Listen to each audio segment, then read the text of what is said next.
ser previdente, pensar no futuro, né, planejar-se para possíveis riscos sociais que todo mundo está sujeito, risco de doença, risco de morte, enfim, e até questões que a gente espera que aconteça como a idade avançada, né? Se planejar para quando chegar nessa época da vida, quando a gente não quiser ou não puder mais trabalhar em razão da idade, que a gente possa se manter.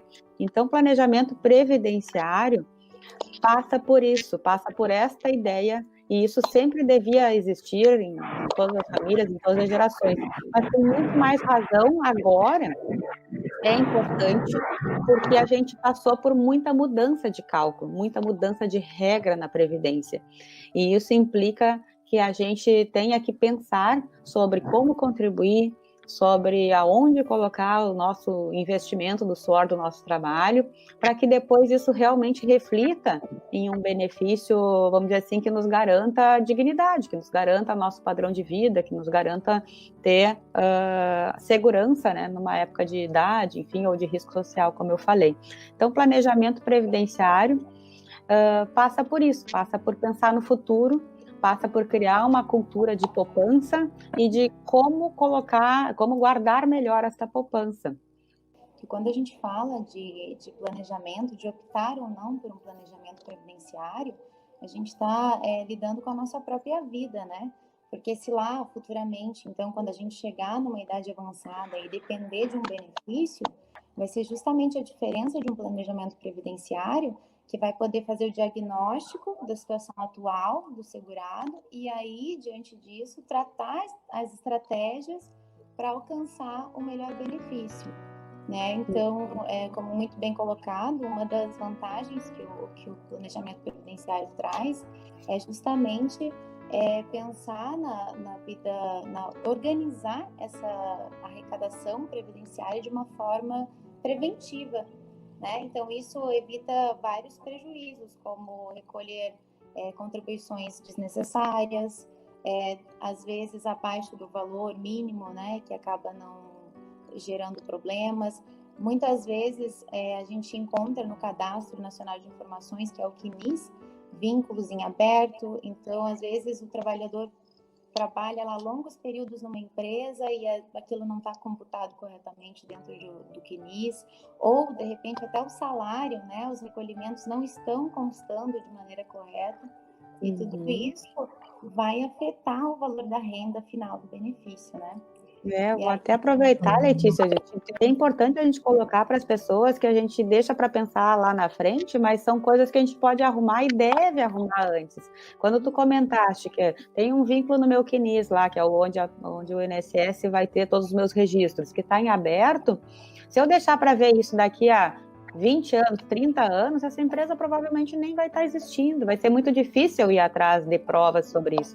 E se eu for sempre diligente e estar sempre observando como é que está o meu CNIS, é muito mais tranquilo de eu ir lá verificar com aquele empregador um documento, pedir para arrumar o CNIS e deixar aquilo já ajustado. Muita coisa, muito tempo se ganha num processo de aposentadoria com esses cuidados. E aí também a importância do planejamento previdenciário para a gente perceber que não é para o bem e para o mal, vamos dizer assim, né? Tanto para o lado positivo, de a gente perceber situações que a gente pode ter um benefício muito melhor e ir para aquele caminho, quanto para a gente perceber que não adianta o maior esforço que a gente faça investindo ali dinheiro, 1.220 por mês durante vários anos, não é pouca coisa, não é todo mundo que pode, e ainda quem pode é um esforço, com certeza, porque o dinheiro é do suor do trabalho que normalmente a gente recebe, então tudo isso investido para ter pouco retorno, quem sabe pensar em ter a garantia da previdência pública, né, que já está ali com os direitos, vamos dizer assim, pré-adquiridos, só falta a idade, e esse dinheiro que ela ia gastar com previdência, ela também pensar em outras formas, e aí sim também a importância dela vir conversar com um escritório que trabalha com previdenciário, conosco, enfim, com quem é da área, para ela poder ter essa clareza, para daí decidir o que ela vai fazer do futuro dela, né? 1.220, ou que seja a contribuição sobre 2.000, como ela vinha fazendo, Não, é qualquer valor que a gente possa guardar, e aí é também importante a gente começar a falar nisso. Começar a criar a cultura de ter uma poupança, começar a cultura de pensar em o que fazer com aquela poupança, como esse dinheiro pode render mais. Daqui uns anos eu vou precisar daquela poupança e como é que eu vou ter guardado isso, né? E não é o caso de economia, é o caso de se enquadrar nos requisitos, né? Para depois a gente poder validar essas contribuições. Então, essa contribuição do facultativo de baixa renda, como a gente chama, de 5%, é uma modalidade exclusiva para aquela pessoa que se dedica exclusivamente ao trabalho doméstico, no âmbito da residência, e que não tem a renda própria. Então, assim, não ter renda própria, incluindo assim, não recebo aluguel, não recebo pensão alimentícia, não recebo pensão por morte, não tenho renda. Não exerço atividade remunerada, eu só me dedico ao trabalho doméstico.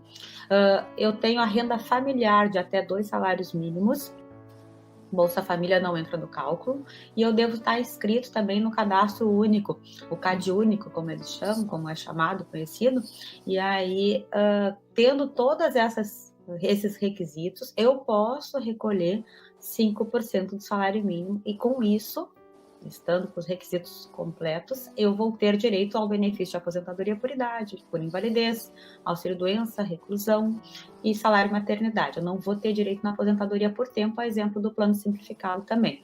Só que ele é um pouquinho mais restrito, porque é para aquele tipo de pessoa que tem que cumprir todos esses requisitos que eu falei ali. O que é comum, às vezes? As pessoas não cumprirem os requisitos e escolherem pagar os 5% para economizar. Chega na hora de aposentar, aquela contribuição não é validada, e o que ela vai ter que fazer? Ela vai ter que pagar a diferença corrigida dos 5% para os 20%, normalmente, e aí, às vezes, isso inviabiliza o benefício, porque nem sempre a pessoa tem dinheiro, e às vezes, dependendo da quantidade de tempo que ficou contribuindo assim, a gente está falando de um valor até bem alto de recolhimento para regularizar essas contribuições. Vamos explicar da seguinte forma, acho que fica mais didático. Quando a gente tem um número de inscrição no INSS, é o nosso, ou pode ser o nosso NIT, que é o número de inscrição do trabalhador, que é o autônomo gera, quando ele se inscreve, ou ele é o nosso PIS, o PASEP, enfim, mas normalmente a gente está falando de PIS porque é seletista. Então, esse é o nosso número de inscrição. Através desse número, vamos dizer assim, a nossa identidade junto ao INSS. E quando a gente muda, por exemplo, eu era segurado empregado, agora eu vou ser segurado autônomo, contribuinte individual, eu passo a ser um segurado facultativo. O meu número de inscrição, a minha identidade junto ao INSS não muda. O que muda é o código de contribuição que eu vou colocar no carnê. Então, eu vou preencher, por exemplo, eu tinha a carteira assinada, meu número de PIS é o meu número de inscrição, meu número de identidade junto ao INSS, e ele vai permanecer sendo. Eu vou comprar um carnê, eu vou preencher a guia do INSS com o código do facultativo, se eu não estiver exercendo atividade remunerada, eu vou preencher com o código do contribuinte individual, se eu estiver passando para essa atividade de empreender em uma nova por conta própria, enfim, é o código que vai dizer a minha situação de que tipo de segurado eu estou me enquadrando neste momento da minha vida. E a partir da minha situação, deste código de que tipo de segurado eu estou me enquadrando, eu também penso, como a doutora Thaís colocou, qual é a alíquota, qual é o plano que eu vou contribuir. Eu posso contribuir como individual, mas eu sou do plano simplificado, isso vai ter um outro código. Eu sou contribuinte facultativo, mas eu sou dono de casa, é um outro código. Então, é esses detalhes ali que a gente vai cuidar. Então, quem perdeu o emprego e vai começar a pagar o seu INSS por conta própria, vai ter que pensar, eu vou ter atividade remunerada ou não vou? Não vou ter, então eu sou facultativo. Sendo facultativo, eu tenho essas opções, que é pagar sobre 5%, ou sobre os 11%, ou sobre os 20%. E aí vai ver como é que está a sua vida e pensar na alíquota e aí fazer o recolhimento. Sempre tem. E aí que é a importância da gente falar do planejamento previdenciário, a gente está sempre atento às contribuições. Se eu recolhi com o código errado, pode acontecer da contribuição não ser validada. Porque, por exemplo, eu estaria recolhendo certo, na condição, no valor equivalente aos 11%, e me enquadro nisso, mas, entretanto, fiz o recolhimento no código do contribuinte de 20%. E aí está errado, né? Não que o valor está correto, mas o código estava errado. Isso é um ajuste de CNIS que deve ser feito depois. E isso deve ser feito com cuidado também, porque a gente tem que saber realmente quais contribuições não vão daqui a pouco prejudicar o meu cálculo de benefício de previdência lá na frente.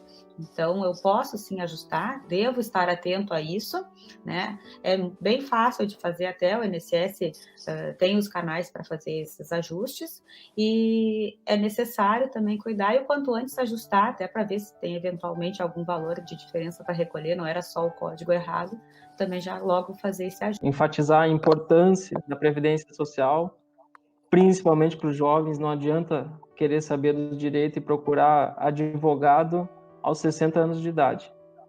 Procura aos 18. Sai do exército, vai lá e procura um escritório, começa a planejar, que assim tu vai ter com certeza a melhor renda possível no nosso INSS. Obrigado.